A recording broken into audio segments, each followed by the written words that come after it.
Comment down below where you're watching from and don't forget to like and subscribe if you hate Karen. Miles Corbin, a successful tech entrepreneur and the newest resident of Harmony Glade, thought he had finally found peace. On a thick, sweltering Tuesday afternoon, he floated lazily in his pool atop a bright pink flamingo float, iced tea in hand, basking in the sun. Life, it seemed, was finally slowing down in all the right ways. That is, until the shrill call of, "Excuse me, sir," shattered the tranquility. Standing at the edge of his backyard was a woman who could only be described as a textbook Karen, complete with the entitled stance and pursed lips. Beside her loomed her husband, Dale, a hulking man in a tank top, oozing false bravado. Karen wasted no time launching into accusations. "We've had reports of suspicious activity on this property," she screeched, her voice echoing off the water. Miles sat up, baffled, wondering what could possibly be suspicious about a man sunbathing on a flamingo float. Before he could respond, Dale chimed in aggressively, accusing Miles of not belonging in the neighborhood and threatening to call the sheriff. The absurdity of it all wasn't lost on Miles, but deep down, he knew this ridiculous encounter was only just beginning. Miles Corbin, still dripping on his flamingo float, faced the absurd spectacle of Karen and Dale standing stiffly by his fence, arms crossed, radiating hostility. Karen's arms waved wildly as she declared that Miles didn't fit in, and that his presence was bringing down the neighborhood's property values. Dale, puffing out his chest like an overinflated balloon, added a gruff warning, "This is a family neighborhood. People like you don't belong here." Miles blinked, momentarily stunned. He had purchased his house fair and square, passing every background check and escrow requirement in Harmony Glade's HOA regulations. His only crimes so far were floating around on a flamingo and maybe blasting a little jazz too loud on Sunday mornings. Hardly federal offenses. "Ma'am, with all due respect," Miles said, wiping his face with a towel, "this is my property. I own it. Deed and all." Karen gave him a condescending smile that barely hid her disdain. "Deed or no deed, we're protecting our community," she announced. "And Dale here is training to be a police officer." She patted Dale's arm like he was a prize-winning sheepdog. "He knows when someone's suspicious." Dale took a heavy step forward, trying to look imposing. "You have 5 minutes to pack your things and leave," he said. "Or we're calling the sheriff's department." Miles couldn't help but chuckle at the surrealism of it all. Two random suburbanites, neither with any real authority, trying to evict the actual homeowner.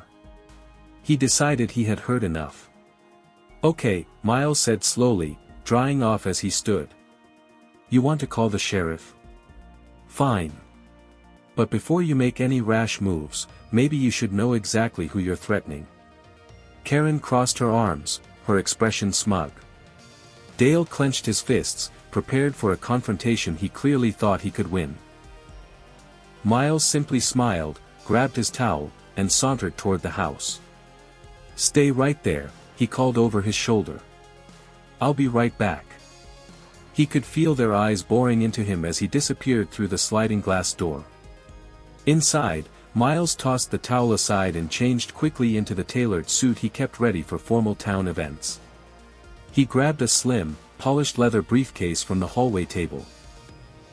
The very one he had proudly carried since graduating from the police academy years ago. Today, he thought as he clipped his badge to his belt, was going to be a day neither Karen nor Dale would ever forget. Miles Corbin stepped back outside with deliberate calm, the summer heat pressing down on the cul-de-sac like a heavy blanket.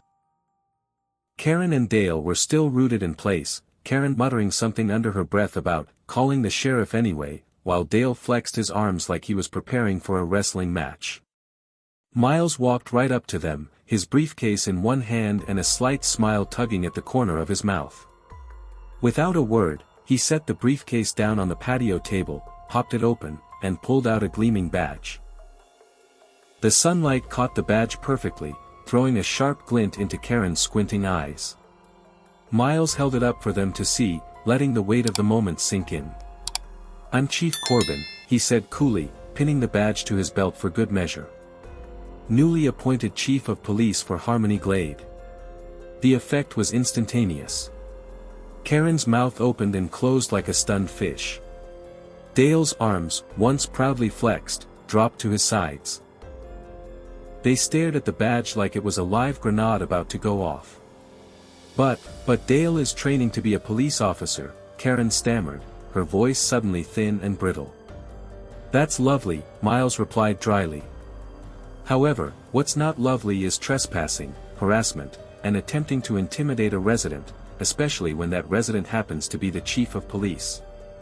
Dale's bravado deflated right in front of him. The man looked like he wished he could melt into the nearest storm drain. Karen, however, wasn't ready to give up her last shreds of dignity. "You can't arrest us," she shrieked. "We didn't even know you were the police chief." "Doesn't matter," Miles said, voice firm but steady. "You broke the law. Now, you can either cooperate and come downtown peacefully, or we can escalate this." He gestured casually toward his sleek black Tesla parked in the driveway, its government plates clearly visible.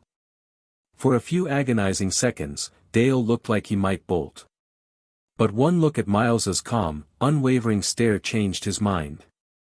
Shoulders slumping, Dale nodded stiffly. Karen huffed and puffed but ultimately followed as Miles escorted them toward the car. The entire street seemed to hold its breath, peeking from behind curtains and half-open doors, watching the spectacle unfold. As he opened the back door of the Tesla, Miles couldn't help but savor the moment. After all, it wasn't every day you got to arrest a Karen and her wannabe cop husband on your day off, while still wearing a tailored suit and flip-flops. The drive to the Harmony Glade police station was filled with a tense, uncomfortable silence, broken only by the occasional sniffle from Karen and the low, defeated sighs from Dale. Miles kept his eyes on the road, one hand resting lightly on the steering wheel, the other casually drumming a beat against his knee. He didn't rush. Let them stew. When they pulled into the cracked asphalt lot of the small-town station, Karen gasped. This wasn't how her community cleanup operation was supposed to end. Dale shifted miserably in his seat, clutching his knees like a scolded teenager. Inside the station, the air was cool, the walls lined with faded plaques and sun-bleached wanted posters. The moment Miles stepped through the front door, heads turned. Officers paused mid-conversation. Phones stopped ringing. It wasn't every day the new police chief personally hauled in his own suspects. Sergeant Miller, an old-timer with a walrus mustache and the skeptical gaze of a man who had seen one too many crazy things, straightened from behind the front desk. "Chief Corbin?" he asked, eyebrows lifting. Miles nodded. "Trespassing and harassment. Caught red-handed at my own house." A ripple of barely contained laughter spread through the station. Even the dispatcher, a no-nonsense woman with a caffeine addiction and a rolling chair, cracked a grin. Karen looked around wildly, her face coloring to match the sunburn on Dale's neck. This is a misunderstanding," she cried. "We didn't know who he was." "Funny," Miles said coolly, "knowing who someone is doesn't change the law." Sergeant Miller stepped forward, waving Karen and Dale toward the processing desk. "Come on, folks. Let's get your statements." Miles strolled toward his office, giving them space. His office was modest, a battered oak desk, a bulletin board already cluttered with memos, and a single window overlooking the sleepy town square. He sank into his chair, savoring the feeling. Harmony Glade might be small, but today, it felt like he had made a very big difference. About an hour later, there was a knock. Miller entered, holding 2 folders. "Got their statements, Chief. And, well, there's something." Miles leafed through them. Karen's was a rambling tirade about property values, outsiders, and neighborhood safety. Dale's was surprisingly straightforward but no less misguided. He insisted he was only trying to protect the community from suspicious individuals. Namely, his future boss. Miles sighed. "What's your take, Sergeant?" Miller leaned back against the wall, arms folded. Technically, they broke the law. Trespassing is trespassing. Harassment is harassment. But, they genuinely didn't know who you were. Miles tapped his pen against the desk thoughtfully. Still doesn't excuse it. Nope, Miller agreed. If you want my opinion. Find them hard. Make an example. Word'll spread fast. Miles nodded slowly. Community service, too. Bright orange vests. Something very public. Miller grinned. Chief, I like the way you think. 2 hours later, the local judge, an old friend of Miles from his academy days, agreed wholeheartedly. Karen and Dale were fined heavily for trespassing and harassment and sentenced to 100 hours of community service along the Harmony Glade Highway. The kicker. They had to wear bright orange vests emblazoned with the words, I trespassed and harassed. The news exploded across Harmony Glade faster than gossip at a church bake sale. Residents couldn't stop laughing about the Karen incident. Everywhere Miles went, the diner, the town grocery store, even morning jogs around the square, people stopped him to shake his hand, buy him coffee, or just offer a thumbs up. Even the mayor called him into his office, clapping him heartily on the back. Miles, you've only been here a few weeks and already you're a legend. Miles smiled modestly. Just doing my job, Mayor. Still, nothing could top the pure satisfaction of walking by the highway a few days later, sipping an iced coffee, as he watched Karen and Dale in their neon vests, dutifully picking up trash while trying, and failing, to avoid the amused glances of passing drivers. Sometimes, justice didn't just prevail, it made the whole town laugh while doing it. The fallout from Karen and Dale's humiliation was swift and brutal. News of their arrest, the fines, and the community service spread through Harmony Glade like wildfire. The local diner couldn't serve a slice of pie without someone mentioning those two idiots in orange vests. Miles Corbin didn't seek the attention, but he couldn't escape it either. People approached him at the gas station, at town hall meetings, even while he was out jogging, eager to congratulate him or offer up their favorite retelling of the event. At first, Miles smiled politely and moved on, but after the 5th free cup of coffee from the diner, he realized the town was genuinely grateful. Karen and Dale hadn't just embarrassed themselves, they had revealed a long-standing undercurrent of hostility that others had quietly endured. It turned out Karen had been policing other neighbors for years, criticizing flower beds, measuring lawn heights, even complaining about children's chalk drawings on sidewalks. Dale, meanwhile, had played the heavy, showing up with a clipboard and a fake neighborhood patrol badge he had printed online. Miles's decisive action had liberated the town from their reign of passive-aggressive terror. Karen and Dale's punishment became a running joke. Kids dared each other to snap photos of them picking up trash. Someone even printed t-shirts featuring a cartoon Karen in an orange vest with the caption, "Clean up your attitude." One afternoon, while enjoying a burger at the town diner, Miles overheard two elderly ladies giggling over their cobblers. "I hear Karen tried to argue that the vest color clashed with her complexion," one said. "And Dale refuses to wave at anyone anymore," the other added, dissolving into snickers.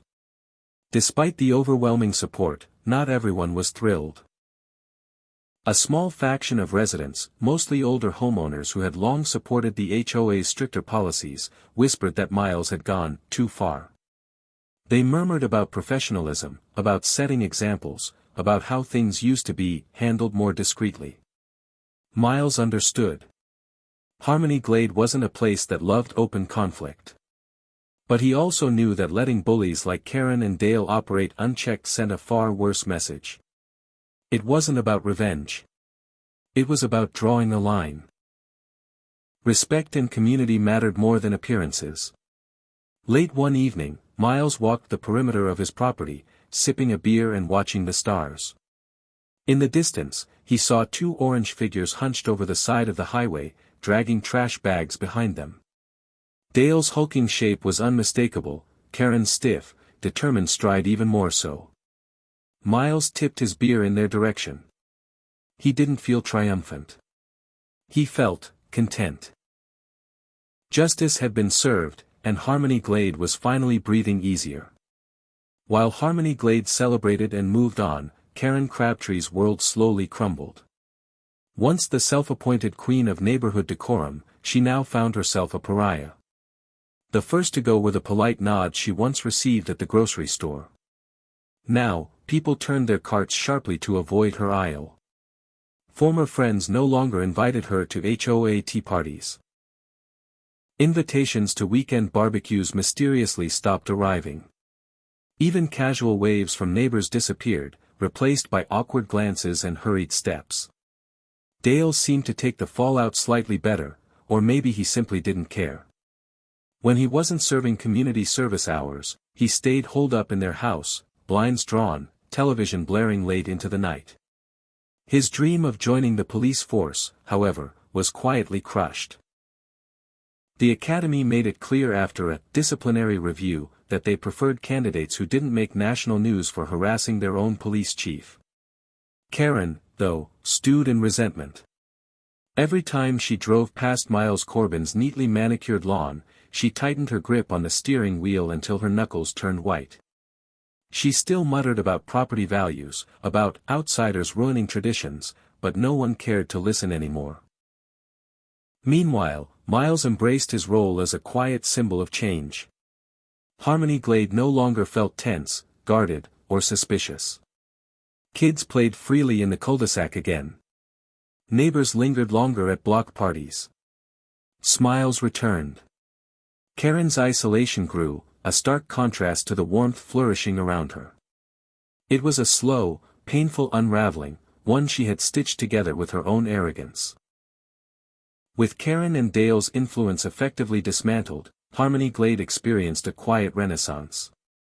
Miles Corbin, embracing his unexpected popularity, initiated a series of small but meaningful community projects aimed at healing old divisions.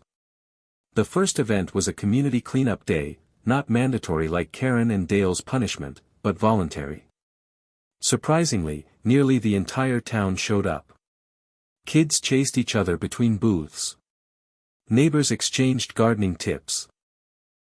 Even Sergeant Miller manned the grill, flipping burgers with the enthusiasm of a man on vacation. Miles stood near the center of it all, quietly observing. This was what real community looked like, people helping each other because they wanted to, not because they were bullied into conformity. Bringing in some fresh energy, Miles suggested monthly open forums at Town Hall. Residents could air grievances, suggest improvements, or just share news. It wasn't about controlling people. It was about giving them a voice. Harmony Glade responded enthusiastically. Ideas flowed, from new playgrounds to a community garden. Without Karen's overbearing shadow, something beautiful blossomed: trust. Even small gestures shifted. Lawns weren't criticized for a dandelion or two. Kids painted colorful murals on sidewalks without fear of reprimand. Porch lights twinkled longer at night as neighbors lingered for chats under the stars. Miles didn't gloat. He didn't bring up Karen or Dale unless asked. Instead, he quietly reinforced through action what respect and kindness could build. Harmony Glade wasn't perfect, but now it wasn't trying to be. It was trying to be real. It was a crisp Saturday morning when Miles Corbin decided to take a stroll through the town square, coffee in hand, soaking in the newfound peace of Harmony Glade. The air smelled of fresh pastries from the bakery and a hint of autumn leaves beginning to fall. As he rounded the corner by the library, he spotted them, Karen and Dale.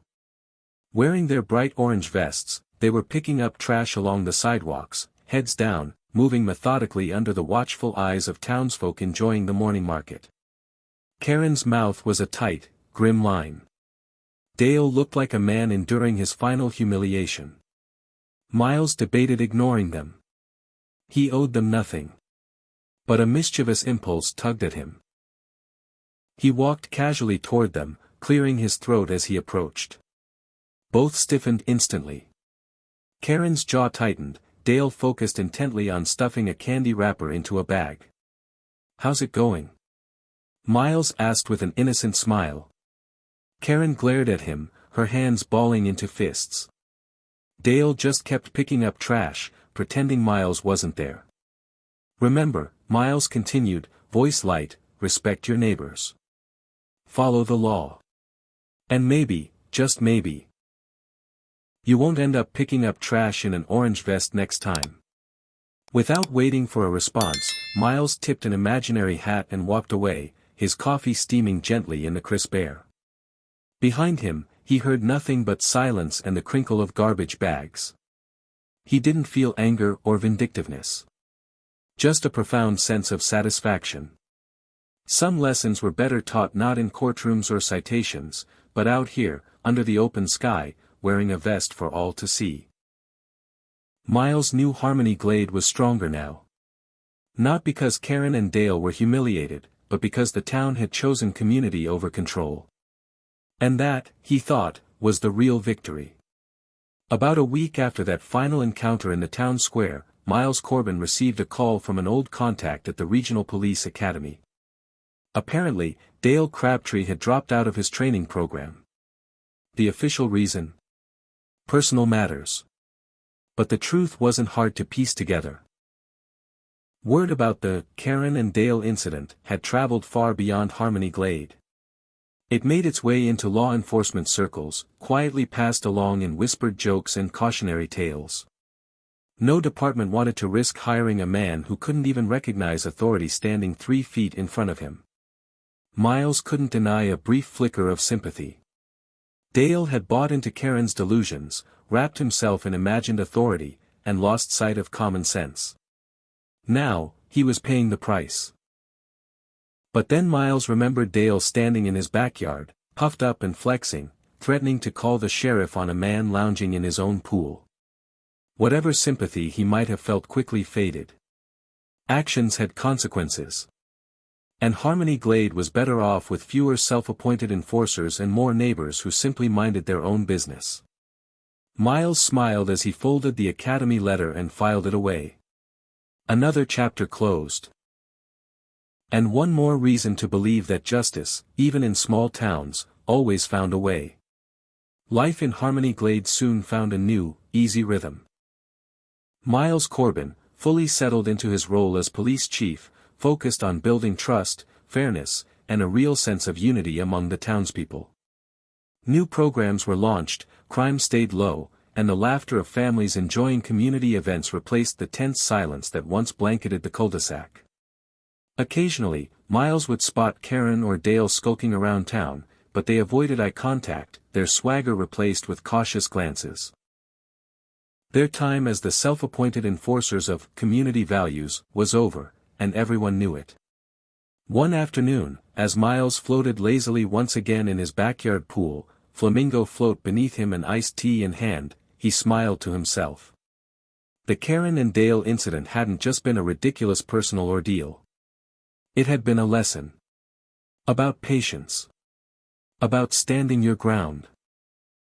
And most of all, about how sometimes, the best way to defeat pettiness is not through anger, but through calm authority and a little bit of public accountability. Miles tucked his badge a little closer to his towel, just in case. You never knew when life would throw another Karen your way. But this time, he was ready. Harmony Glade was, too.